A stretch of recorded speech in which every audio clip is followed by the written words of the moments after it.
bolehkah Prof jelaskan kepada semua kami yang mengikuti pada petang ni lah khususnya, siapakah siapakah yang dikatakan orang yang beriman itu?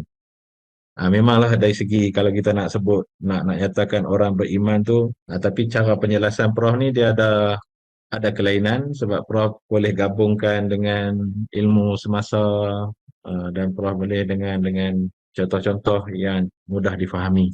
Itu yang saya nak minta jasa baik Prof untuk jelaskan perkara ini insya-Allah. Silakan Prof. Ya, terima kasih Ustaz. Ya, sebenarnya kalau nak tahu siapa yang beriman itu, yang mutlaknya yang tahu hanya Allah Subhanahu Wa Taala sajalah ya. Semua apa yang boleh kita lakukan ini barangkali adalah berdasarkan kepada hadis dan juga ajaran para ulama kita. Kalau nak cerita mungkin panjang, tapi barangkali kita bolehlah ambil daripada dua perkara ya, dua perkara. Yang pertama ialah daripada sebuah hadis riwayat Sayyidina Umar bin Khattab, bagaimana satu ketika mereka berkumpul dengan Rasulullah sallallahu alaihi wasallam, Jibril datang. Orang asing lah ya, nampak mempunyai orang asing dengan pakai jubah putih dan sebagainya. Rapat dengan Rasulullah, kemudian bertanya kepada Rasulullah tiga perkara. Yang pertama ditanya kepada Rasulullah apa itu Islam. Yang kedua ditanya apa itu iman. Dan yang ketiga ditanya apa itu ihsan. Jadi Rasulullah SAW jawab, dan kesemua jawapan Rasulullah SAW itu diiyakan oleh malaikat Jibril. Jadi para sahabat selepas awan itu pergi, malaikat Jibril pergi, mereka bertanya kepada Rasulullah SAW, siapa tadi yang datang? Dia bertanya, engkau jawab, kemudian dia mengiyakan pula jawapan kau. Jadi Rasulullah SAW kata, itulah malaikat Jibril datang untuk mengajar kamu semua. Jadi di antara tiga perkara tadi, Islam, iman dan ihsan, so ada berkenaan dengan iman di situ ya. Kalau Islam itu Rasulullah sebutkan 5 perkara lah kan, dan menjadi 5 rukun Islam. Kalimah syahadah, mengucap 2 kalimah syahadah, mendirikan solat, mengeluarkan zakat, berpuasa bulan Ramadan, menunaikan haji Baitullah. Itu 5 perkara kan. Kemudian kalau ihsan pula, maka Rasulullah SAW mengatakan, seolah kamu menyembah Allah seakan-akan kamu melihatnya. Kalaupun tak dapat melihat, jadi kita sedar bahawa Allah sentiasa memerhatikan kita, dapat melihat kita. Itu ihsan. Tapi yang kita tanya di sini ialah berkenaan dengan iman. Jadi apabila ditanya tentang iman ini, Rasulullah SAW sebutlah bahawa orang yang beriman itu ataupun iman itu ialah apabila seseorang itu beriman kepada Allah Subhanahu Wa Taala. Itu yang pertama. Ya. Yang kedua ialah beriman kepada para malaikat. Itu yang kedua. Yang ketiga beriman kepada kitab-kitab Allah Subhanahu Wa Taala. Yang keempat ialah beriman kepada rasul-rasul Allah Subhanahu Wa Taala. Yang kelima beriman kepada hari akhirat, dan yang keenam ialah beriman kepada qada dan qadar ataupun ketentuan baik dan buruk Allah Subhanahu Wa Taala yang Allah Subhanahu Wa Taala tetapkan. Jadi ini enam perkara yang akhirnya para ulama menjadikan 6 perkara ini sebagai rukun iman. Jadi artinya untuk menilai seseorang itu sama ada beriman ataupun tidak, maka kena tengok dia punya keimanan itu, kepercayaan itu, apakah percaya kepada Allah Subhanahu Wa Taala, percaya kepada malaikat, kepada kitab-kitab, kepada rasul-rasul Allah, kepada hari akhirat, dan juga kepada qada dan qadar. Jadi kalau 6 ini kita yakin, kita percaya dan kita beriman kepada ke-6 ini, maka jadilah kita orang yang beriman insya-Allah. Jadi kita boleh nilai diri masing-masing lah kot. Dan insya-Allah kita semua percaya. Kita punya beriman kepada Allah, kita juga beriman kepada malaikat, kepada kitab, kepada rasul-rasul, kepada hari akhirat, juga kepada qada dan qadar. Ya, itu yang pertamalah kalau kita nak tengok siapa dia orang yang beriman itu. Tapi dalam keadaan beriman begitu, satu lagi para ulama tekankan untuk menetapkan tahap iman, maka dinilai keyakinan terhadap Allah Subhanahu Wa Taala dan kepada Rasulullah Sallallahu Alaihi Wasallam. Jadi ini kalau menurut At-Tabrani ini diceritakan bagaimana keyakinan seseorang itu menentukan iman, ya. Paling tidak ada 3 perkara untuk menjadikan orang yang beriman ini. Yang pertama ialah makrifatun bil qalb. Makrifatun bil qalb maknanya mengenal Allah dan Rasul itu dengan hati. Dengan hati. Kita kenal dengan hati siapa Allah, siapa Rasulullah SAW. Kemudian kita ucapkan dengan lidah, ya.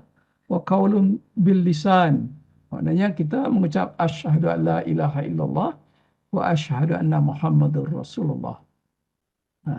Dan ketiganya kita beramal dengan anggota lahir kita, apa yang kita ucapkan itu, iaitu wa amalun bil arkan. Jadi kita beramal. Jadi ada 3, ya. Kita terdetik dalam hati kita tentang Allah dan Rasulullah SAW, mengucapkan, melafazkan dengan lidah kita, kemudian beramal dengan anggota lahir kita. Itu keyakinan. Jadi kalau 3 itu ada, dan insya-Allah maka itu dianggap orang yang sudah beriman. Walau bagaimanapun, barangkali perlu kita tahu bahawa keyakinan itu ada peringkat-peringkatnya. Kalau orang yang benar-benar yakin, itu 100% lah. Jadi keyakinan dia kepada Allah, kepada Rasulullah SAW itu 100%, maka dia adalah orang yang benar-benar beriman dan bertakwa. Maknanya dengan iman itu, dengan 100% beriman kepada Allah dan Rasul tadi, maka dia akan menjadi orang yang bertakwa. Orang bertakwa ni dia berlain sikit daripada orang beriman, ya. Beriman macam saya tadi yakin dan juga mengikut percaya kepada rukun iman, 6 rukun iman tadi. Tapi untuk mendapat takwa, keyakinan dia tu kena 100%. Barulah seseorang manusia itu menjadi apa yang dipanggil dalam bahasa Inggeris sebagai mindful of Allah. Dia sentiasa mengira-ngira, ya, menimbang-nimbang tentang Allah SWT dalam apa juga pekerjaan dia. Dia nak cakap, dia ingat Allah. Ya, dia kata kalau cakap macam ni, Allah redha ke tidak, dia nak buat apa-apa begitu, semua. Jadi dia mindful of Allah, sentiasa fikiran itu teringat kepada Allah SWT, ataupun conscious of Allah. Dia sedar tentang kewujudan Allah SWT. Ataupun dalam istilah kita, dalam istilah yang selalu kita sebut ialah ada rasa bertuhan, ada rasa kehambaan. Dan di situ nanti akan timbullah rasa takut kepada Allah, rasa malu kepada Allah, rasa mengharap kepada Allah, rasa bergantung kepada Allah, dan rasa untuk bermanja-manja dengan Allah Subhanahu Wa Taala, dan juga bergurau-gurau dengan Allah Subhanahu Wa Taala. Yang lain-lain itu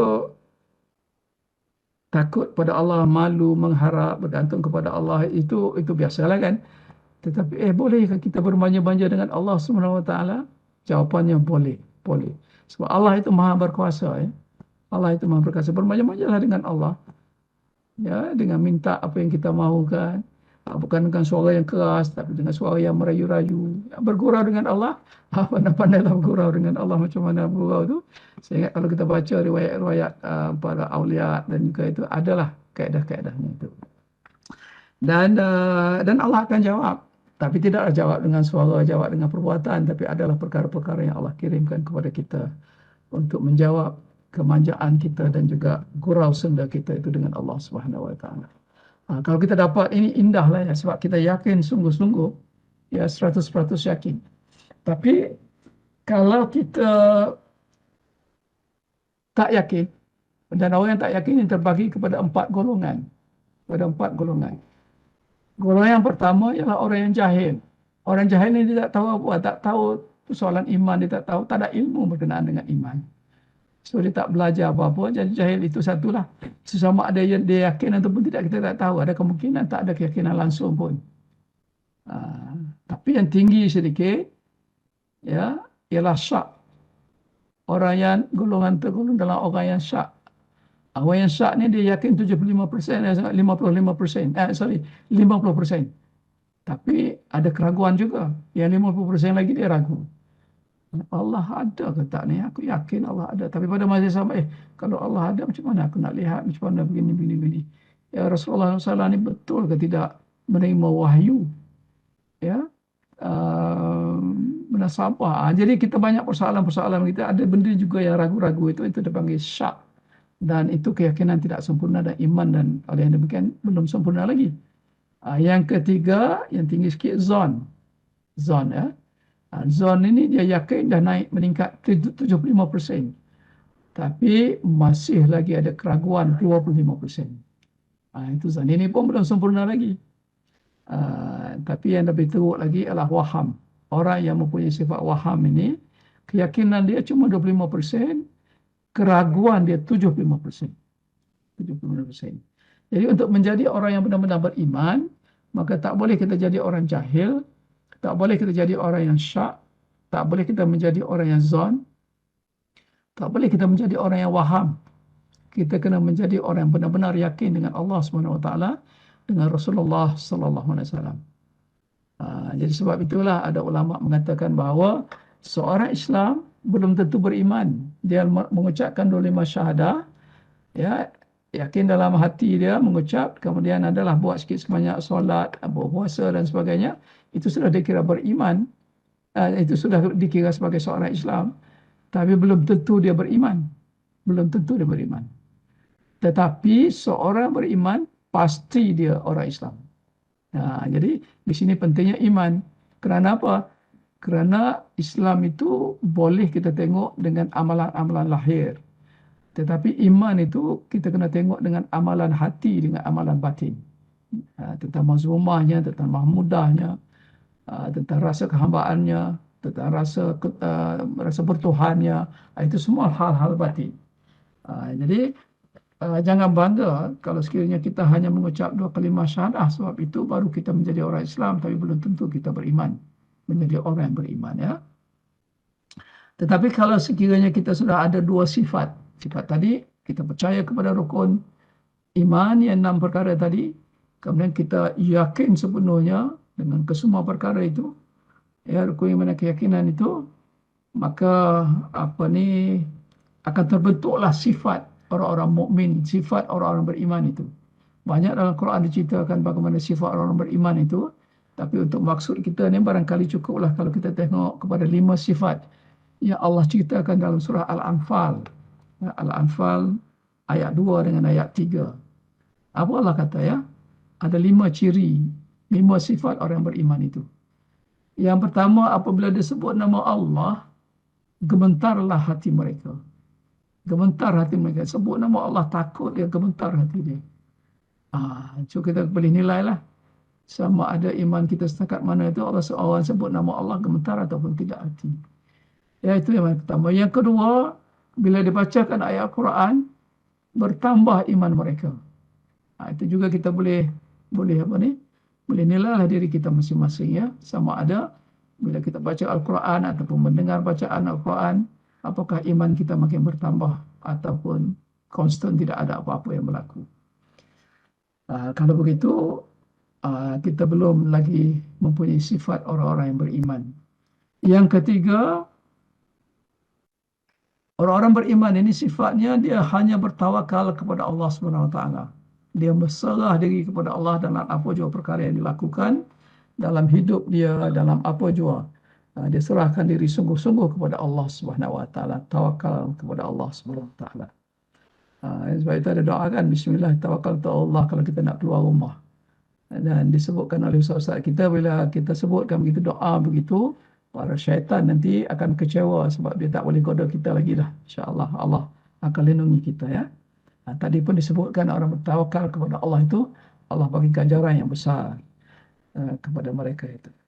Dan orang yang gemetar hati apabila dengar nama Allah, orang yang bertambah iman apabila dengar Al-Quran dan membaca Al-Quran, dan orang yang bertawakal itu kerana apa? Yang orang ini, sifat yang keempatnya ialah kerana mereka mendirikan solat. Mendirikan solat. Jadi kalau tak diri solat, tak akan dapat 3 sifat yang tadi. Dan yang kelimanya, orang yang sentiasa menginfakkan rezeki kepada mereka yang memerlukan. Ada seorang ustaz tu, saya dengar satu video, dia kata ni 10 Ramadan, akhir Ramadan ini, kalau ini ada beberapa amalan yang boleh kita lakukan. Dia bagi 12 amalan. Tapi saya tak ingat kesemuanya. Yang saya ingat ni yang pertamanya, dia kata setiap malam sedekah. Sebanyak mana pun tak apa. Setiap malam sedekah, insya-Allah. Kalau malam tu malam Lailatul Qadar, maka pasti sedekah itu akan berganda, ya, menjadi uh, lebih besar 83 tahun kan, pahalanya itu. Jadi setiap malam bersedekah sikit pun tak apa. Yang kedua, membaca uh, Qul Huwallah 3 kali. 3 kali saja, sebab baca Qul Huwallah 3 kali itu dikira sebagai satu khatam Quran. Jadi banyak baca Qul Huwallah, kata dia, ya. Yang ketiga, baca satu zikir yang pendek tetapi berat timbangannya. Apa dia lah? Apa dia? Subhanallah wa bihamdihi subhanallahil azim. Itu je, subhanallah wa bihamdihi subhanallahil azim. Baca itu dalam malam, dan insya-Allah timbangannya sangat berat, dan kalau jatuh pada malam Lailatul Qadar, maka pastilah akan berganda-ganda pahala yang kita akan dapat. Satu lagi yang saya ingat ialah membaca dua ayat yang terakhir dalam surah Al-Baqarah. Amanar Rasul semua tu sampai selesai. Itu juga akan mendapat ganjaran itu. Jadi kalau kita boleh amalkan itu, ini bukan shortcut kan Ustaz kan, bukan shortcut, tapi ini yang Allah janjikan. Allah janjikan dalam keadaan kita yang barangkali sebelum hari ini tak cukup ilmu lagi, terutama macam saya ni, ya, tak sempat belajar ilmu Islam ni secara mendalam. Jadi amalan-amalan yang sedemikian rupa lah yang membantu, insya-Allah moga-moga boleh meningkatkan amalan dan juga pahala di sisi Allah Subhanahu Wa Taala. Jadi itu 5 sifat, banyak lagi lah dalam Al-Quran. Kalau kita nak terang sini sangat panjang sekali lah. Jadi kita boleh cek sekarang ni, senang ya, Google je sifat orang yang beriman dalam Al-Quran, maka akan keluarlah semua ayat-ayat itu. Ataupun hadis gitu ya, dalam hadis, sifat orang beriman dalam hadis. Tapi untuk kita pada hari ini menilai diri kita sama ada kita telah termasuk, sama ada kita telah tergolong kepada orang-orang yang beriman ataupun tidak, yang saya sebutkan tadi, dua perkara tadi itu boleh dah kita jadikan ukuran kita. Dan kalau sekiranya memang dah okey, alhamdulillah, pertahankan. Tetapi kalau belum okey, maka cubalah tingkatkan nanti, insya-Allah. Dan moga-moga dengan itu bantuan daripada Allah sampai kepada kita, sampai kepada Islam, dan kita boleh buktikan kepada dunia bahawa kita yang nak kepada Islam, yang mahu beriman kepada Allah Subhanahu Wa Taala ini, ya, boleh menjadi orang yang kuat, boleh menjadi orang yang gemilang, boleh menjadi orang yang berjaya, dan sehingga akhir nanti insya-Allah Allah hormat kepada kita, orang segan kepada kita, insya-Allah. So cukup itu Ustaz. Sekian. Assalamualaikum warahmatullahi wabarakatuh.